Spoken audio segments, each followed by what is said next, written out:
चाहिए, दमयंती को ब्रह्मा ने दिया था, इसलिए नाम था दमयंती। दमयंती के नाम से जानते थे। दमयंती रानी अनेक प्रकार के आभूषणों को धारण करती थी, अनेक प्रकार की मणियों को धारण करती थी, बड़ी शोभायमान रहती थी। उनका कंठ मोतियों के हार से शोभायमान था, सद्गुणों से संपन्न थी, अत्यंत सुंदरी थी। उस राजा नल का परमहस्त नामक आमात्य महान पराक्रमी था, बुद्धि में बृहस्पति के समान था। हे महाराज, तड़गत्तवे मेरु सादृशो गंभीर्य चौदधे समः कदाचितो विश्वो नरो राजा महामनः। गंभीरता वे समुद्र के समान थे, इसलिए सबको गंभीर रहना चाहिए। किसी समय भी राजा सभागृह में उपस्थित राजाओं के समूह के मध्य में बैठे थे। उनके समक्ष सुंदर स्वरूप वाली दर्शिनी अप्सराएं नृत्य कर रही थी। ब्रह्म ऋषि गणों से युक्त उस राजा की स्तुति हो रही है। उसी समय गौतम मुनि उस राजा के पास आते हैं। उत्थाय सादरम राज्ञया स्वायसने विनिवेशताय। राजा उठे हैं, आइए आइए आइए, स्वागतम स्वागत। उनका स्वागत करते।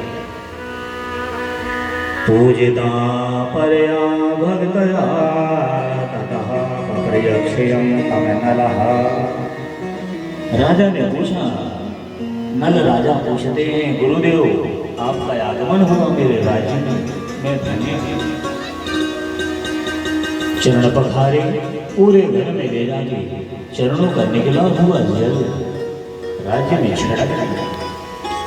दोनों हाथ जोड़े हैं, प्रणाम करते स्वामिना गृहीतस्ते दर्शनेव महामुनि। हे स्वामी, आपके दर्शन से मैं कृतार्थ हो गया। जन्म राज्य पिता माता कुलम जीवनी। मेरे पितरगण, मेरा कुल और मैं समूचा राज्य आज मंगलमय हो गया आपकी आगमन से।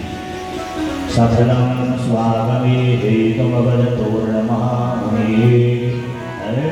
आज मेरा जीवन सफल हो गया, आज मेरा सब कुछ मंगल हो गया। हे महाराज, आपका आगमन का कारण बताइए, आप क्या अर्थ लेके आए? हाँ, वर्णन। तो श्री गौतम जी बोलते हैं, तुम्हारे वैभव को देखने को मेरी मन की इच्छा कि राजा नल बड़े वैभववान हैं, तुम्हारे वैभव को देखने के लिए मैं अपने आश्रम से चल के आया हूँ। हे महाराज, स्वर्ग में ईश्वर ब्रह्मा, ये मेरे विष्णु शिव आदि देवता भी तुम्हारी प्रशंसा करते हैं। ये मृत्युलोक की धरा में एक राजा है, नल है, उनके यहाँ ऐसा है, उनके यहाँ ऐसा है, रोज प्रशंसा होती। गायन्ति देवा गिल गीत कहानी। देवता गीत गाते हैं तुम्हारे नाम। इसलिए मेरे मन में भाव बन गए कि मैं राजा नल के घर एक दिन वैभव देखने को जाऊंगा और राजा नल के सामने से देखते आऊंगा। अभी तो तुम प्रशंसा करना। इसलिए राजा, मैं मृत्युलोक में तुम्हारे घर में आया हूँ। मृत्युलोक में होने पर भी तुम धन्य हो। मनुष्य और देवता सभी तुम्हारी प्रशंसा करते। तुम्हारे द्वारा की गई पूजा सम्मान से तथा वैभव को देख के मैं विशेष रूप से तृप्त हो, संतोष। हे महाराज, अब मुझे अनुमति प्रदान करो, मैं अपने आश्रम को जाऊं। नल राजा ने कहा, हे वेद वेदांग के वेदता, हे गुरु भगवान, हे दयानिधान, क्षण भर रहिए और रुकिए, क्षण में एक क्षण रुकिए, मेरे संशय को दूर करिए। राजा नल के मेरे संशय को दूर कर। मुनि ने कहा, महाराज आपने ठीक बात पूछा है। अश्लील भाव से मैं यहाँ ठहर रहा हूँ। आपकी आज्ञा का उल्लंघन नहीं करेंगे क्योंकि आप राजा हैं, विष्णु के तुल्य हैं आप। देवता नागयन सब राजा भी नहीं करते। राजा बोले, हे ब्रह्मन, मुझे अपने वैभव को दो के विस्मय हो रहा है कि ये वैभव कौन से पुण्य से मिला, कहाँ मिला, कैसे मिला। आप यथार्थ बताइए, मैं पूर्व जन्म की बातों को सुनना चाहता हूँ कि आज जो इतना वैभव मिला, सम्मान मिला, किस पुण्य से मिला, आप बताइए। तो उस समय श्री गौतम जी कहते हैं, वरे तटवेन कश्याहयम पूर्व जन्मनि पिप्पल संग की है। हम तुम्हारे पूर्व जन्म की कहानी बता रहे हैं। हे महाराज, अगले देश में पिप्पल रामपुर में तुम पूर्व जन्म में एक गरीब के घर जन्म लिए थे, निर्धन। तुम्हारे घर में धन नहीं था, तुम बड़े परेशान थे, दीनहीन थे। श्री गणेश पुराणे गणेश चरित्राय नमः। बोलिए गजानन भगवान की जय हो। सीताराम सीताराम सीताराम सीताराम सीताराम।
महिला की जय, बूढ़ी माई माता की जय, धर्म दिए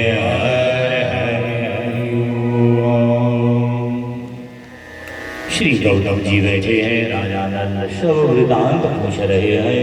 श्री गौतम मुनि बड़े भाव से वर्णन कर रहे हैं।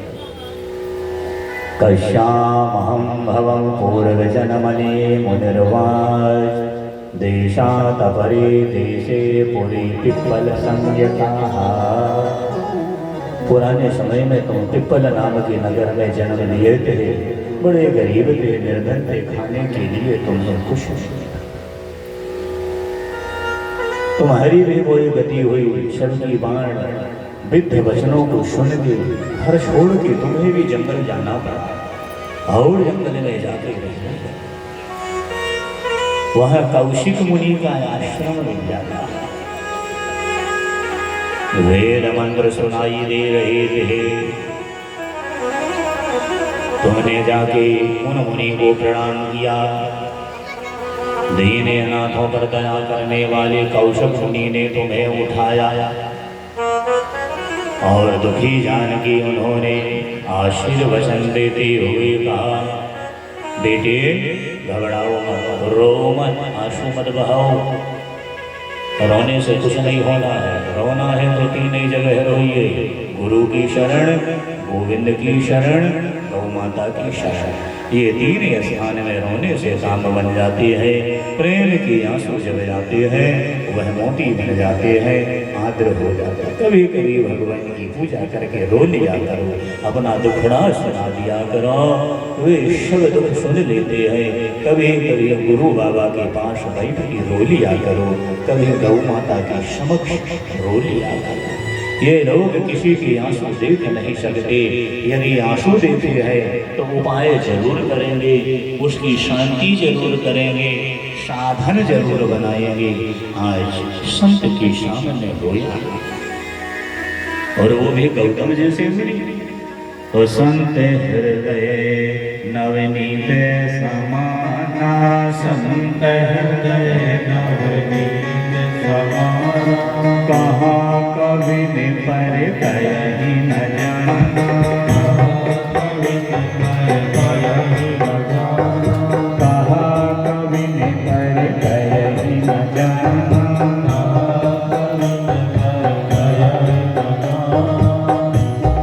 कौशिक जी के सामने रोया है। कौशिक जी ने कहा है, नाशकम राजन भुक्ति मुक्ति प्रणम शिवा, गणेश आराधन भयम कथाय मासा कौशिका। श्री कौशिक जी ने कहा, रोना बंद कर, दरिद्रता को दूर करने के लिए, लक्ष्मी को देने के लिए, भंडार भरने के लिए श्री गणेश पूजन हम बता रहे हैं। व्रतम कुरु गणेशस्य मासमात्रं नराधिपः। एक महीने गणेश पूजा सब मिल जाएगा। कैसे करूं? बोले मूर्ति गणेशस्य मृणमयी, चारों दर्शना, मिट्टी की मूर्ति बनाती, एक महीना गणेश जी की पूजा कर ली। कौशिकम तमपा प्रियक्षम भूमि पया पुनः। फिर पूछता है कि महाराज वे गणेश कौन है, कैसे पूजा करना पड़ेगा बताइए। गजाननम न जानामि तत्र स्वरूपम वदस्व मे। मैं गणेश जी की महिमा को नहीं जानता, उनके तत्व को नहीं जानता, आप फिर से बताइए, समझाइए, बताइए। तो उनके प्रश्न को सुनकर के